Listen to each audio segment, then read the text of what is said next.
tepat, kami persilakan buat Esther Daniel. Oke. Salam buat kita semuanya. Shalom. Bisa dengar suara saya kan? Oke. Bisa nggak saya minta tolong kepada operator untuk PowerPoint saya? Kalau nggak bisa, saya dari sini gitu. Apakah bisa?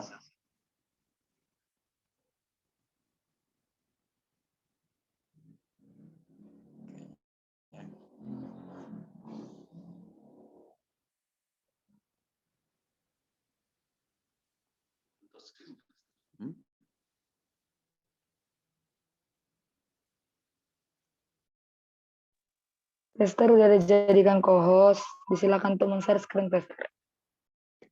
Terima kasih.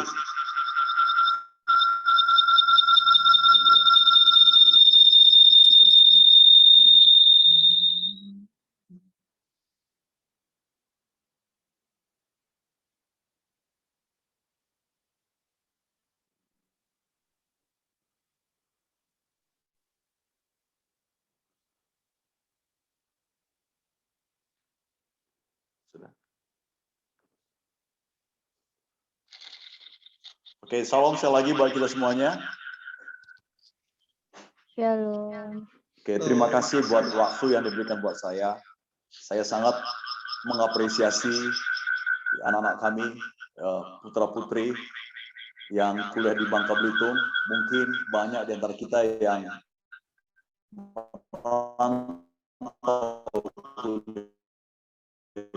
di sana, tapi doa saya, Tuhan yang sedang kuliah diberkati Tuhan dengan berkat memberikan kepada Abraham, Ishak, Yakub, kepada Esther.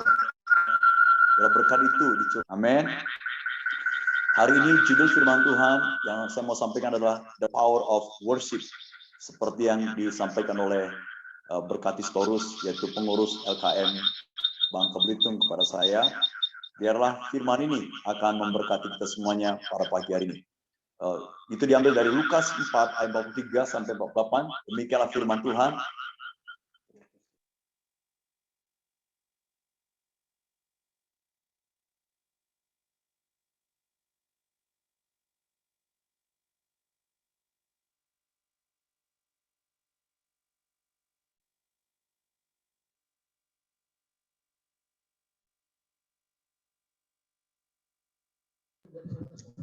Izin Pastor untuk suaranya tidak kedengaran lagi. Belum. Oh, sorry. Ia maju mendekati Yesus dari belakang dan menjamah jumbai jubahnya. Dan seketika itu juga berhentilah pendarahannya. Lalu kata Yesus, siapa yang menjamah aku? Dan karena tidak ada yang mengakuinya, berkatalah Petrus, Guru, orang banyak mengerumuni dan mendesak engkau.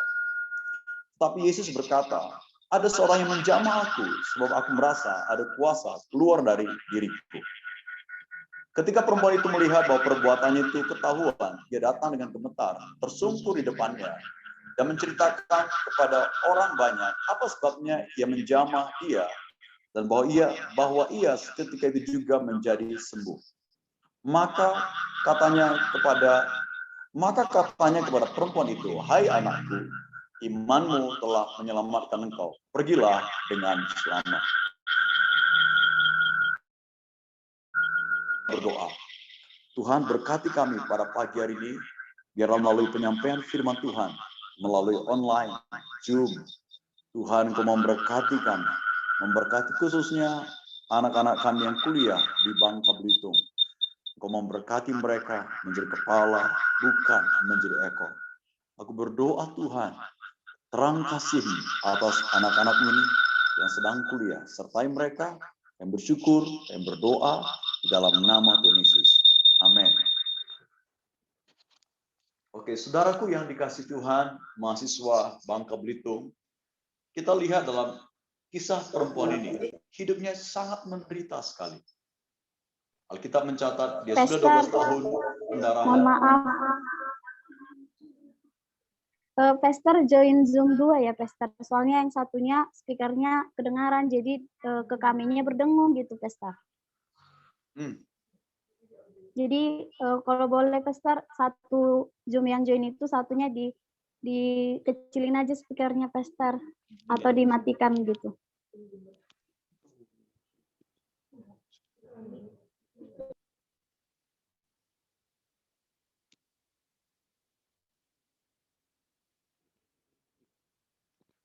Oke, sekarang gimana?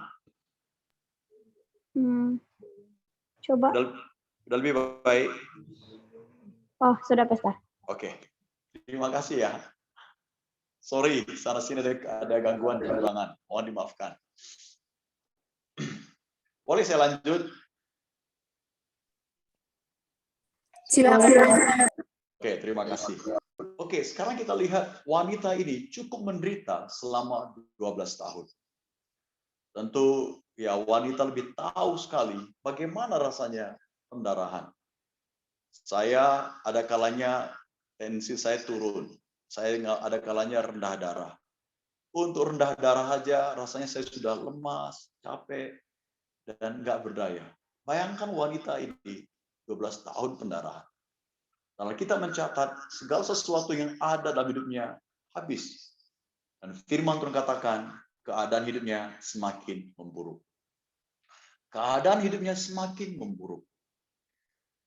Dan di budaya orang Yahudi atau Israel, kalau seorang pendarahan, dia anggap najis. Dia nggak boleh menyentuh orang lain, dia juga nggak boleh disentuh oleh orang lain. Segala sesuatu sudah habis dalam hidupnya. Dan tentu seperti kita baca firman Tuhan dalam Markus 5:26, ia telah berulang-ulang diobati oleh berbagai tabib, sehingga telah dihabiskannya semua yang ada padanya. Namun sama sekali tidak ada faedahnya, malah sebaliknya keadaannya makin memburuk. Coba perhatikan kalimat ini. Namun sama sekali tidak ada faedahnya, malah sebaliknya keadaannya makin memburuk. Dapatkah kita bayangkan satu kehidupan yang dialami oleh wanita ini?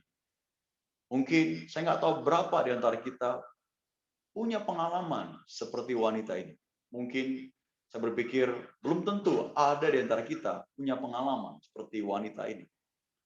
Mungkin hidup kita nggak separah wanita ini, tapi kita merasa sudah putus asa, rasanya mau menyerah, rasanya nggak sanggup lagi, dan rasanya sudahlah aku mau akhir hidup. Tapi mari kita belajar dari kisah wanita ini. Segala sesuatu habis. Dan dikatakan sama sekali tidak padanya. Malah sebaliknya, keadaannya makin memburuk.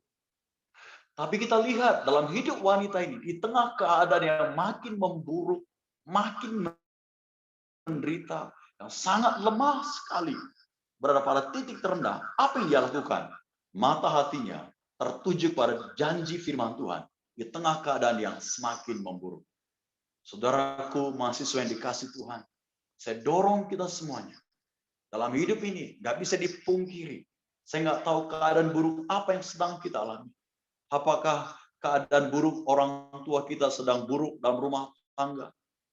Mungkin ada orang tua kita yang sedang konflik, ada yang bercerai, dan sebagainya. Saya nggak tahu. Apakah sakit penyakit keluarga kita sedang keadaan memburuk? Atau juga keuangan kita sedang mengalami keadaan yang semakin memburuk? Atau juga dalam kuliah, dalam hubungan dengan teman, keadaan yang semakin memburuk. Tapi saya dorong kita belajar dari wanita ini. Dalam kondisi yang semakin memburuk, mata hatiku tertuju kepada janji firman Tuhan. Firman Tuhan katakan dalam Markus 5:27, dia sudah mendengar berita tentang Yesus. Maka di tengah orang banyak itu yang mendekati Yesus dari belakang dan menjamah jubahnya. Ayat 28, kalau boleh kita baca walaupun mute, sama-sama kita baca sama-sama. Sebab katanya, asal ku jamah jubahnya, aku akan sembuh. Hatinya bangkit.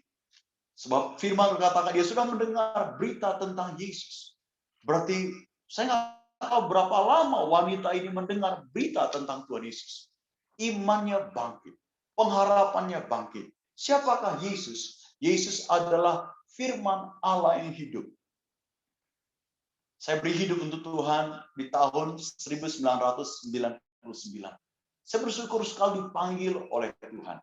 Saya nggak pernah berpikir untuk jadi hamba Tuhan. Saya selalu berpikir, mungkin seperti pikiran kita semuanya, aku kuliah, aku bekerja, aku dapat uang, aku akan kaya. Itulah pikiranku dari dahulu. Tetapi oleh anugerah Tuhan, Tuhan tangkap saya. Dan sejak Tuhan tangkap saya, sejak hari itu aku mencintai firman Tuhan. Aku mengasihi firman Tuhan. Aku selalu renungkan firman Tuhan. Dan firman Tuhan Alkitab ini telah mengubah hidup saya, membangkitkan iman saya, membangkitkan pengharapan saya. Sama dengan wanita ini. Ketika firman Tuhan katakan, ia mendengar kabar tentang Yesus, berarti dia membaca firman Tuhan, merenungkan firman Tuhan. Imannya bangkit, pengharapannya bangkit, kepercayaannya bangkit. Dan dia berkata dalam hatinya, asal ku jamah saja jubahnya, aku akan sembuh. Haleluya.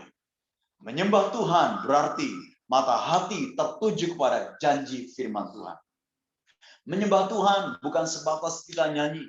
Menyembah Tuhan bukan sebatas kita angkat tangan. Menyembah Tuhan bukan sebatas musik.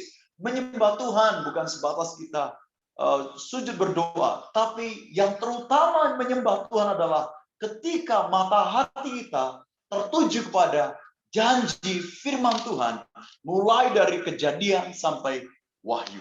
Hidup kita tidak akan sama lagi ketika mata hati kita tertuju kepada firman Tuhan. Dalam Mazmur 16 ayat 8 firman Tuhan katakan, sama-sama kita baca. Aku senantiasa memandang kepada Tuhan, karena ia berdiri di sebelah kananku, aku tidak akan goyah. Betapa mudahnya kita memandang kepada keadaan buruk, memandang kepada kelemahan, memandang kepada kemiskinan, memandang kepada kekecewaan, memandang kepada kegagalan. Mata kita mudah memandang kepada hal-hal ini semuanya.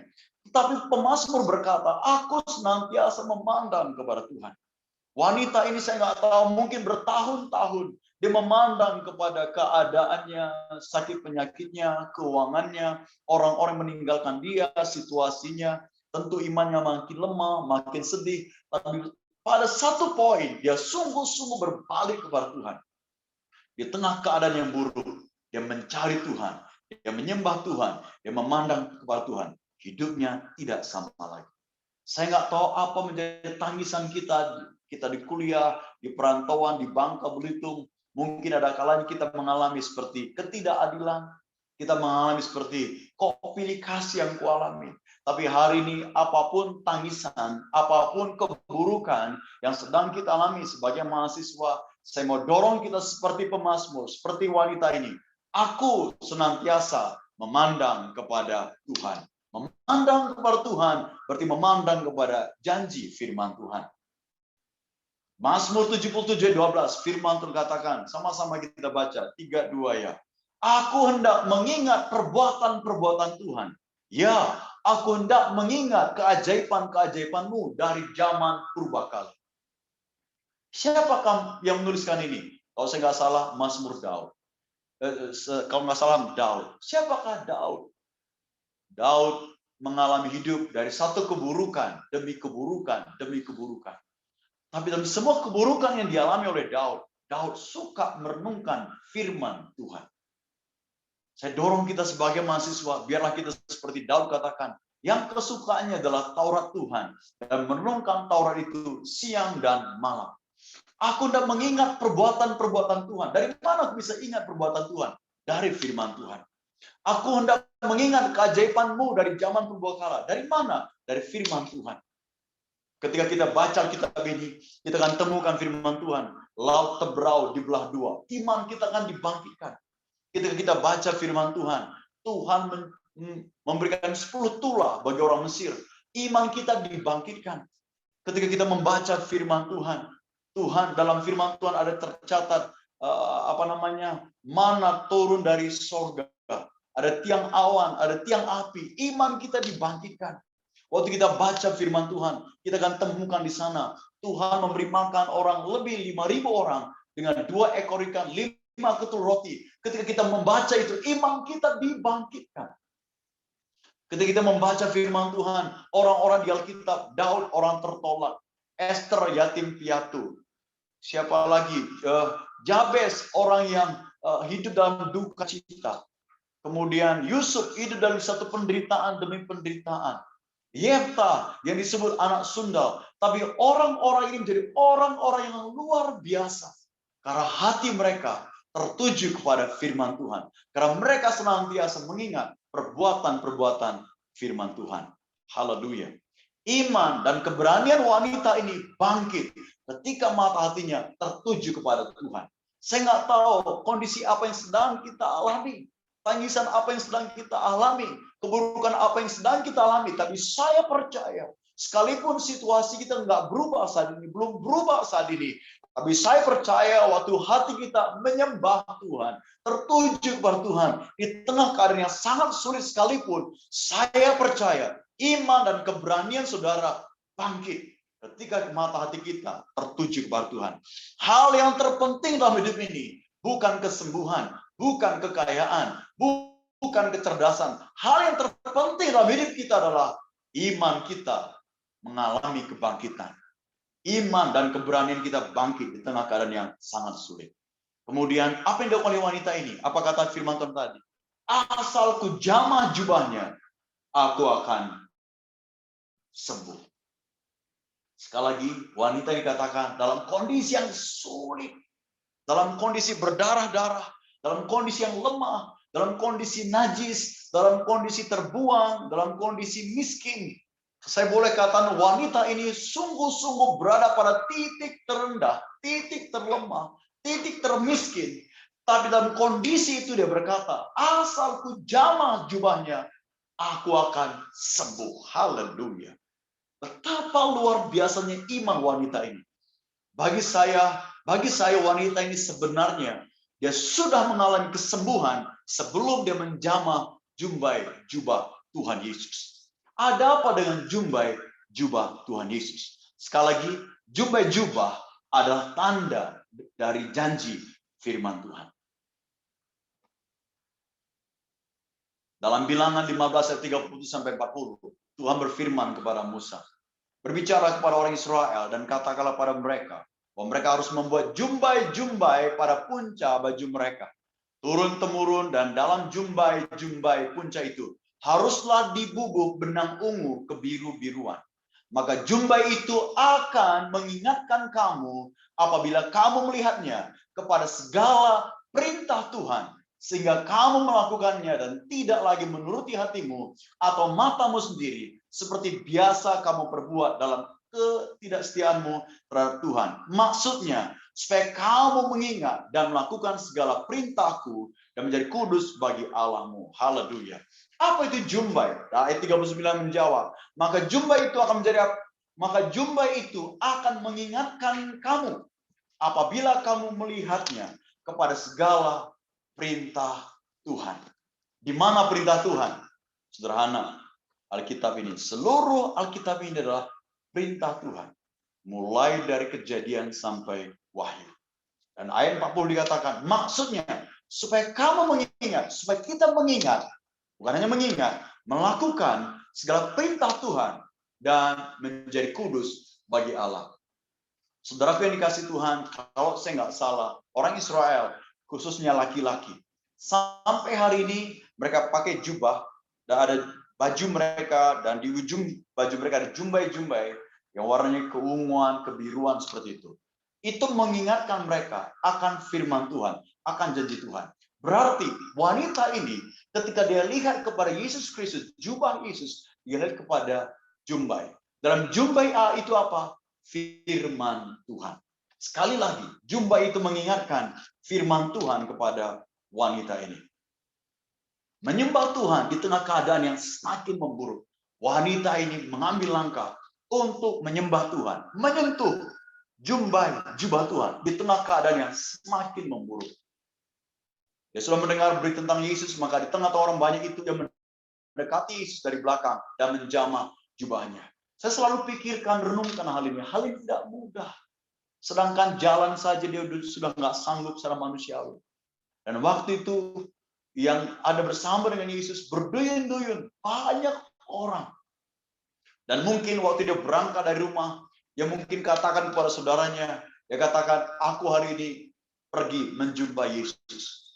Orang lain mungkin katakan, jangan kamu pergi, jangan kamu keluar, kamu akan dilempar batu, kamu akan mati hari ini. Jangan kamu keluar, jangan pergi, kamu akan mati. Mungkin itu orang katakan kepada dia. Mungkin iblis juga ngomong dalam hati dan pikirannya, engkau akan mati, engkau akan mati, engkau akan mati, engkau akan mati. Tapi dalam hati wanita ini berkata seperti ini, kalaupun aku mati hari ini, biarlah aku mati. Tetapi aku mau menjamah jubah Tuhan itu. Kalaupun aku mati hari ini, biarlah aku mati. Imannya luar biasa. Yang menjamah janji firman Tuhan. Saya rindu orang muda, mahasiswa hari ini. Saya rindu di tengah keadaan yang sangat buruk sekalipun yang kita alami. Saya mau dorong kita untuk menjamah janji firman Tuhan. Setelah mereka, oke, kita lihat imannya begitu luar biasa. Kemudian kita lihat siapa? Paulus. Kisah hidup Paulus, ayat 23. Setelah mereka berkali-kali didera, mereka dilemparkan dalam penjara. Kepala penjara diperintahkan untuk menjaga mereka dengan sungguh-sungguh. Sesuai dengan perintah Tuhan, kepala penjara masukkan mereka ke ruang penjara yang paling tengah dan membelenggu kaki mereka dengan pasungan yang kuat.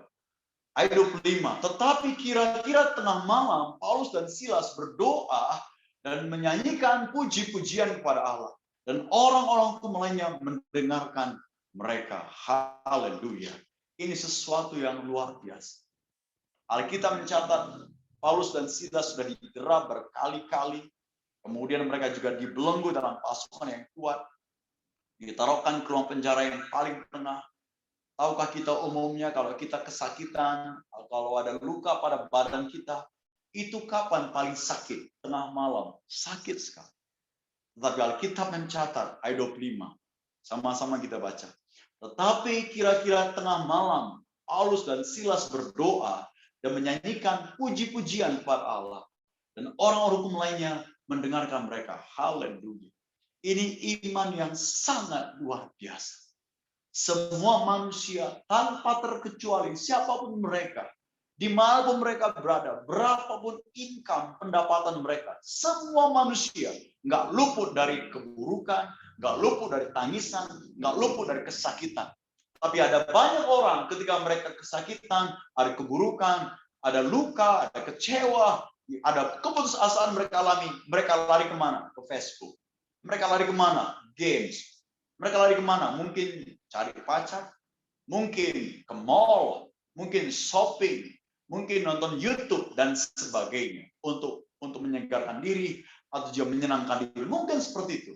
Tetapi Paulus berbeda. Wanita ini berbeda. Di tengah penderitaan, di tengah tangisan, di tengah kesakitan, di tengah keburukan, aku memuji-Mu Tuhan. Aku akan menyatakan firman Tuhan. Aku memperkatakan firman Tuhan. Aku mengucapkan janji firman Tuhan. Dan firman Tuhan mencatat sesuatu terjadi. Saya mau dorong mahasiswa Bangka Belitung. Saya nggak tahu ke depan sana, siapapun kita, pasti ada tangisan kita. Ada kesulitan kita akan mengalami ketidakadilan, kita mungkin dikecewakan, kita mungkin disakiti. Banyak hal yang akan kita alami, tapi hari ini saya nggak tahu apa tangisan itu, keburukan itu. Biar kita memulai hari ini, aku akan memuji Tuhan, aku akan menyembah Tuhan, aku pegang firman Tuhan, aku lakukan firman Tuhan. Di tengah segala penderitaan, aku lakukan firman Tuhan. Saya percaya Tuhan menyembuhkan kita, Tuhan membangkitkan kita, Tuhan memulihkan kita, Tuhan membangkitkan iman dan keberanian kita, sehingga seburuk apapun keadaan hidup kita, Tuhan sanggup menyembuhkan, memulihkan, memuliakan hidup kita. Haleluya. Ayat 26 berkata, akan tetapi terjadi gempa bumi yang hebat, sehingga sendi-sendi penjara itu goyah. Dan ketika itu juga terbukalah semua pintu, dan terlepaslah belenggu mereka semua. Amin. Belenggu itu ada banyak belenggu dalam hidup kita. Minder, tertolak, sakit hati, cemburu, iri hati. Capek dengan semua belenggu itu. Tetapi ketika kita memuji, mencari, menyembah Tuhan, Tuhan membebaskan kita. Tuhan memerdekakan kita. Menyembah Tuhan berarti menyentuh janji firman Tuhan. Menyentuh firman Tuhan berarti melakukan firman Tuhan. Sekali lagi, Menyembah Tuhan berarti menyentuh janji firman Tuhan. Menyentuh firman Tuhan berarti melakukan firman Tuhan. Berapa di antara kita hari ini berkata, aku mau Tuhan melakukan firman. Pada saat kita melakukan firman Tuhan, sesungguhnya saat itu kita sedang menyembah Tuhan. Firman Tuhan apa yang harus kulakukan? Sederhana. Sebagai anak, lakukan firman Tuhan. Efesus 6 ayat 1, 2, 3. Hai anak-anak, hormatilah ayah ibumu, supaya panjang umurmu dan berbahagia engkau di bumi. Dan itulah perintah kelima untuk kita menghormati ayah ibu. Satu-satunya 10 perintah Tuhan yang mengandung janji adalah hormatilah ayah dan ibumu. Saya nggak tahu berapa di antara kita mahasiswa, hati kita terluka pada orang tua kita, kepada ibu kita. Mungkin kita kecewa, tapi hari ini aku mendorong kita. Kita mungkin katakan, Pastor Daniel, hatiku sakit, hatiku terluka. Orang tuaku nggak bertanggung jawab kepadaku. Mereka selalu bertengkar, mereka bercerai, mereka nggak peduli kepadaku. Aku selalu dibuat pilih kasih. Aku nggak dianggap. Saya nggak tahu apa tangisanmu terhadap ayah dan ibu. Tapi saya dorong kau hari ini. Dalam kesakitanmu, dalam luka yang kau alami dengan orang tuamu, saya mau dorong kau hari ini. Ampuni orang tuamu. Hormati ayah ibu. Dan berkat Tuhan akan dicurahkan kepadamu. Mungkin kau terluka kepada pemimpinmu. Rasanya engkau mau melawan, engkau berontak kepada pemimpinmu. Tapi hari ini engkau dengar firman Tuhan. Dalam kondisi engkau sakit, engkau dilukai. Hormati pemimpin. Kalau mereka melukaimu, ampuni mereka. Dan engkau akan melihat hidupmu akan diberkati oleh Tuhan. Dan saya mau katakan, yang terakhir saya mau katakan, seluruh isi Alkitab ini adalah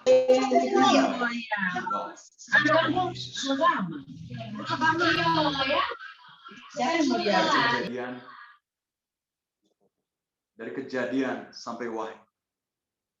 Baca, renungkan firman Tuhan ini. Karena seluruh isi Alkitab ini adalah jubah Tuhan Yesus. Sebagai hamba Tuhan, saya sendiri nggak luput. Saya sendiri manusia. Saya nggak luput dari kecil hati. Saya nggak luput dari kecewa. Saya nggak luput dari iri hati. Saya nggak luput dari pikiran duniawi. Saya nggak luput dari patah semangat, putus asa. Saya nggak luput dari semua itu.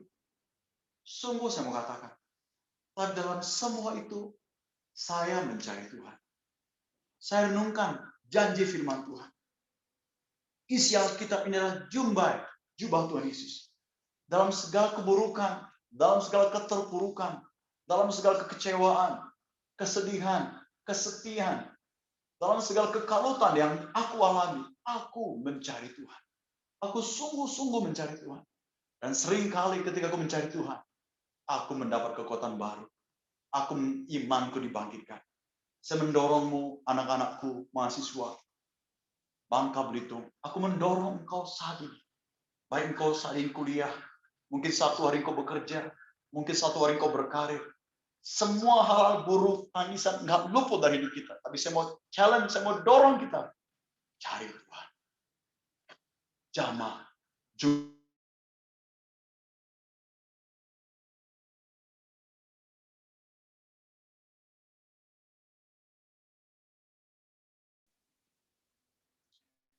Ya Abah, ya Tuhan, belas kasihani kami. Kami semuanya rapuh. Hati kami mudah putus asa. Hati kami mudah menyerah. Hati kami mudah kecewa. Hati kami mudah terluka. Tuhan, aku berdoa dalam nama Yesus. Aku tidak tahu keburukan apa yang sedang dialami oleh anak-anakmu yang sedang kuliah. Mungkin keadaan rumah tangga orang tua mengalami keburukan. Mungkin keuangan orang tua mengalami keburukan. Mungkin sakit penyakit mengalami keburukan. Mungkin keadaan hidup yang sedang dialami oleh anak-anak kami yang kuliah di perantauan di Bangka Belitung mengalami keburukan. Tuhan, hari ini kami berdoa, menyembah kepadamu. Engkau adalah Tuhan yang sama. Engkau adalah Tuhan yang tidak pernah berubah, dahulu, sekarang, sampai selama-lamanya. Engkau adalah Yesus Kristus. Engkau adalah Allah Abraham, Allah Ishak, Allah Yakub, Yesus Kristus namanya. Jikalau Engkau Tuhan melakukan keajaiban kepada wanita pendarahan, Engkau Tuhan melakukan keajaiban kepada Daud, Engkau Tuhan melakukan keajaiban kepada Paulus dan Silas, hari ini aku berdoa di dalam nama Tuhan Yesus. Engkau Tuhan yang sama melakukan keajaiban kepada kami semua anak-anak-Mu dalam nama Yesus. Tuhan, aku berdoa buat para mahasiswa Bangka Belitung, Universitas Bangka Belitung. Kalau ada di antara mereka terluka kepada firman Tuhan, terluka kepada orang tua, hari ini aku mendorong mereka untuk menjamah firman Tuhan. Hormatilah ayah ibumu, maka engkau panjang umur dan berbahagia. Tuhan, aku berdoa jika ada di antara mereka sakit hati, dendam, terluka pada seseorang, hari ini aku berdoa Tuhan, mereka menjamah janji firman Tuhan, menjamah jubah Tuhan Yesus, yaitu mengampuni dalam nama Yesus.